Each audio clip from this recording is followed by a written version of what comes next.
It's been 70 years since the Shannon hooker sailed on the River Shannon in Ireland, but all this is about to change.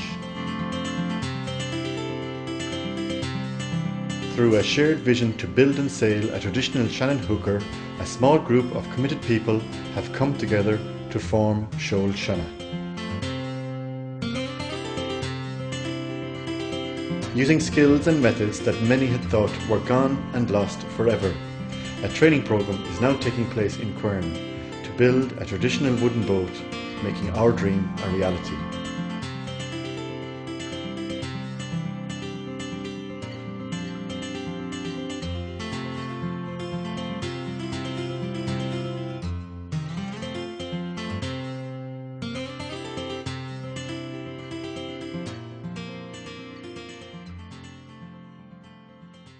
My name is Treya Heaps, and I'm the project coordinator for Seol Sionna. The project has its roots in the West Clare Cork Club, and there was a boat, the remains of a boat up in Sherry there, and a few of the lads were talking and chatting and talking about maybe having a closer look.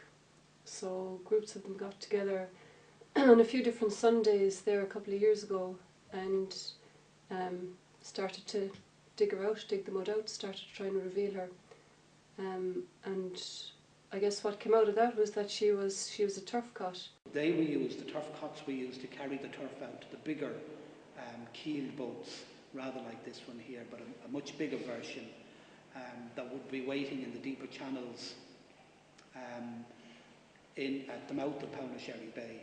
I'm Christopher McCarthy. I work as an archivist in the National Folklore Collection at UCD, and we have all of the records of recordings and the manuscripts from the Irish Folklore Commission. And I got involved with the Seol Sionna through the Curragh Club, but also the dig, when we excavated the boat, the turf cot, up at Blackware. My name is James Bennigan. I'm a Curragh builder. My family would have been involved in boat building and fishing for generations. Basically, I served my apprenticeship with my grandfather, and he would have been the last commercial Curragh builder on the river. Basically, we did an archaeological dig in Sherry Bay, where we came across what was an old turf cot. But actually, when we started, we were looking for something completely different. We were looking for an old Shannon hooker. And as we were digging down deeper and deeper, we were discovering that it wasn't the vessel we were after.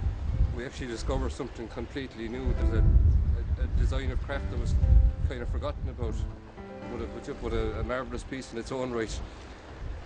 Basically, on the river, there was a thriving turf trade, because West Clare itself was like the oil fields for Limerick, especially during World War II, when there was no coal or oil coming in from Europe. The main fuel for to heat the houses and to run the factories was turf.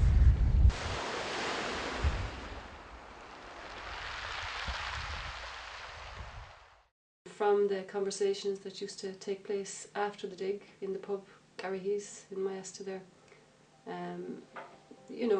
we kind of thought about maybe building something like that would rekindle the interest in maritime history in the area, and that would be something that we could use.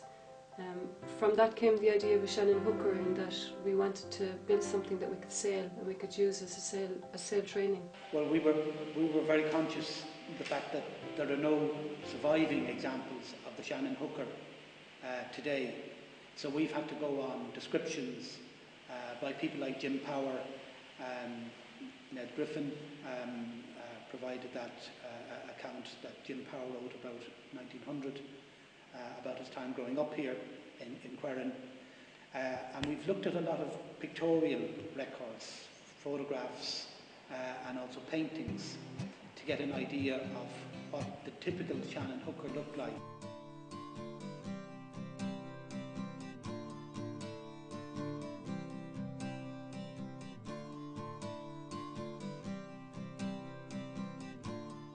Well, from there, the question was, how were we going to build this boat? Hello, my name is Hillary Gleeson and I work with Clare Local Development Company. I'd be working on both programmes, the Leader programme and the Local and Community Development programme. So the leader program, I suppose, is about working with communities and also working with individuals to help them maybe with enterprises or with non-profit community projects that they'd like to go ahead with. So I suppose leader funding have different rates for different projects. So community projects are generally at 75%. They fund grant aid, and then maybe individuals at 50%.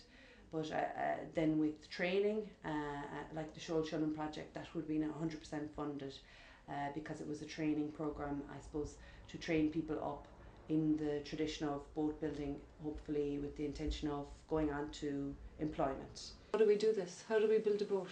How do we get the trainees? What kind of people are we looking for? We needed to select people to actually do the course, to actually be on the boat build.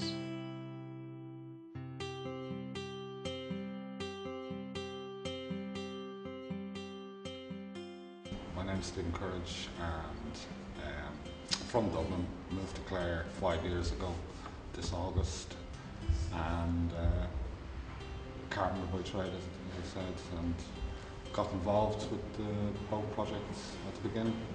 We went for the interview, and basically I was always wanted to get involved in building a boat of this scale, and to be able to be involved in a project like this, a one-off thing, was great. It's a big opportunity for me anyway. It's given me a kind of a greater respect for it, as in the amount of detail and effort that goes into actually forming, and building a boat like this. To be shown all the new old type of tricks up the way they used to do it has been great. Yeah, I'd say come along and get involved as much as you can, because it's been an absolute great experience, and the amount of people I've met and contacts I've made through it alone has been fabulous.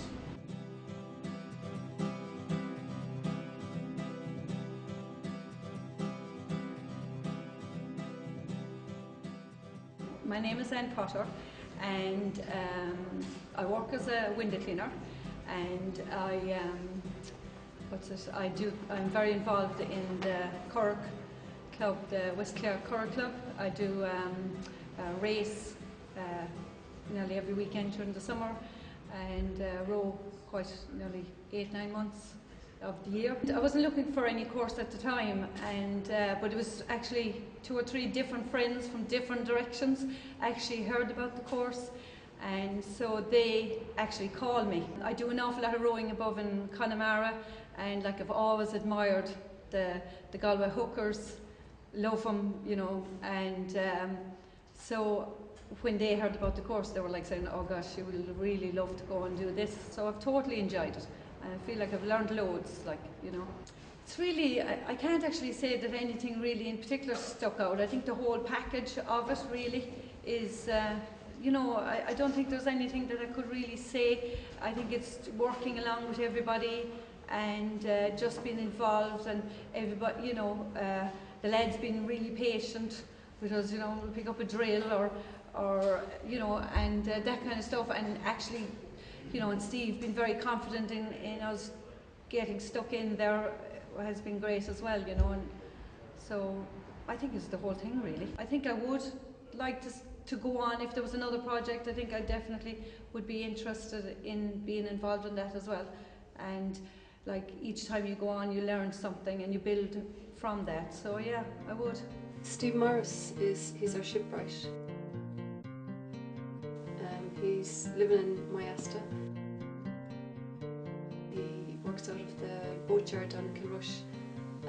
He's again another talented man, and a great tutor. Very patient, very interested. He worked on the Jeannie Johnson before, so his experience in dealing with trainees.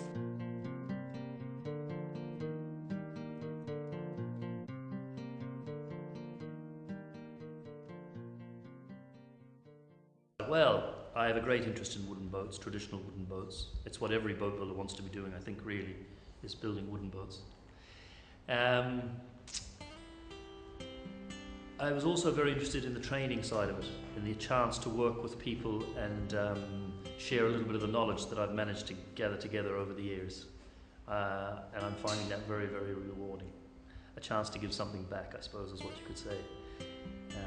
And also just the chance to see a project through from the very start, consultation with the designer, lofting, right through to the launch. It's the most rewarding thing for a boat builder, really. I mean, it's probably fair to say you make your living repairing boats, but to build a new boat is very rewarding. That's what it's all about, I think, really. It's your chance to get things right. When you're repairing boats all the time, you sort of see where things have been done wrong. When you get a chance to build a boat from scratch, it's your chance to do it right. Whether you do or not is another thing, of course. Well, what I hope comes of the course and the training aspect of it is that people who've been involved in building the boat will realise that there's nothing to be afraid of. I think for myself, what gives me the sort of confidence to take on projects like this is that I've seen them all done before. I've seen boats built from start to finish. I've been part of teams that have done that, and I hope that the trainees that are involved in this project see the job from start to finish will be confident enough, if they want to build a boat of their own, or if they want to get involved in a project where they would have a bit more responsibility, that they would realise there's nothing to be afraid of because they've seen it done before.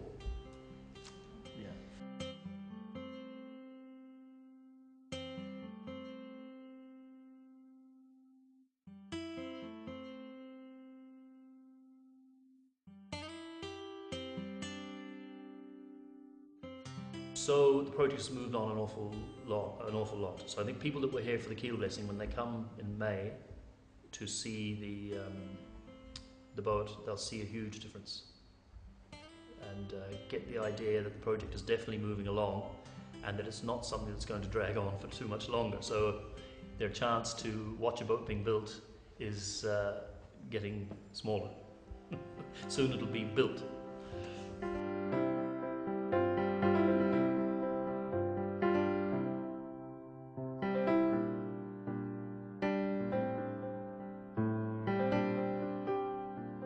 Throughout this boat build, we want to have a number of different gatherings at different stages of the build so that we can bring people together, we can show them where the boat is at.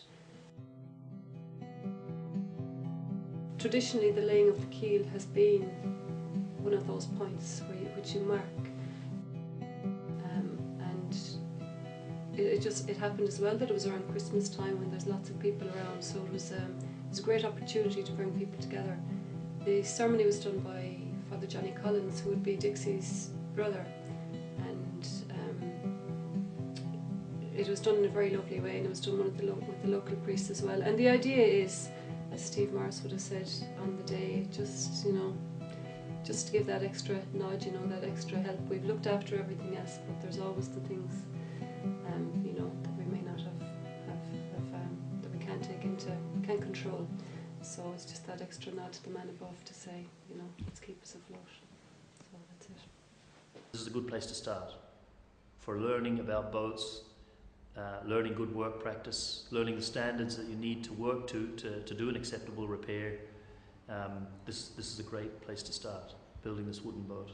The hopes for the project would be that this boat gets used every day for 9 months of the year, and that any time I look out on the Shannon I see the red sails heading up and down the river. If I see her lying up and neglected and not used for weeks at a time, I'll consider the project a failure. I want to see this boat out, I want to see it being used, I want to see it being repaired because it's being run aground, it's being hammered off the pier.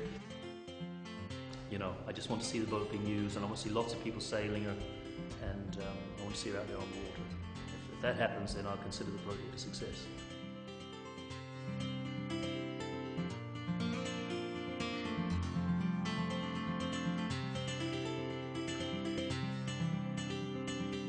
If you can, come along and see our progress in the workshop in Querrin. Otherwise, Google us or find us on Facebook. We'd love to hear from you. Slán Towmey.